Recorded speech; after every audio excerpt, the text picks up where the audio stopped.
Hi, Gary D. Moyer here again with another installment of Stress Stranglers. We're talking about stress management, stress reduction, and today's tip is sleep it off. That's right, you can actually sleep off some of your stress.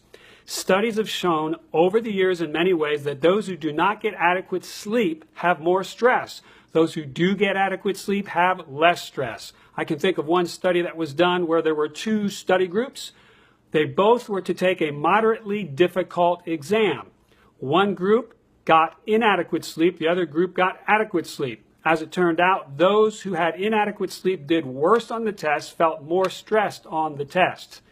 The results of not getting enough sleep: extra stress, irritability, feeling overwhelmed, yelling at your kids more, yelling at your spouse more, not getting enough exercise. And so we need to get adequate sleep, and that will help reduce stress. You say, but wait a minute, I've got so much to do. I mean, that's what stresses me. If I go to bed at 10 o'clock instead of 12 o'clock, I'll get less done. I won't be as effective. Actually, that is incorrect. It's amazing, but when we balance our lives out, when we make sure we get enough sleep, although you may have 1 or 2 hours fewer of waking time during the next day, those hours will be better used. You will be more effective in what you do in that day because you got the proper sleep. And so you say, well, this is great, but I just don't sleep well. What can I do to sleep better? Let me give you a few ideas, and they're certainly not original. Some people use over-the-counter melatonin, which is a natural sleep aid. Some people find help from that. Others have found that taking a nice warm bath before they go to bed helps. Or others take a nice hot shower. Some people will get outside an hour before going to bed and take a nice walk.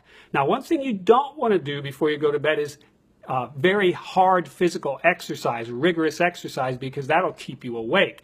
Another thing you don't want to do before you go to bed is be watching a screen at least 30 minutes before you go to bed. That light from that digital screen will actually help your sleep to become more difficult. You also don't want to watch or read anything that's exciting before you go to bed, because that'll keep your mind going. If you're going to read something that calms you down and is peaceful. These are things that we can do to help us to sleep better.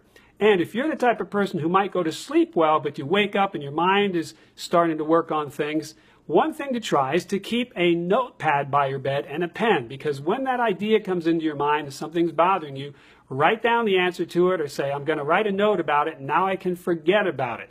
Tell yourself that nighttime is the time when you are freed up from having to think. You're allowed to just relax and sleep.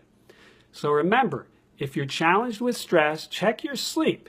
It's possible that your problem with stress may not be enough sleep. Today's tip again, if you're dealing with stress, sleep it off.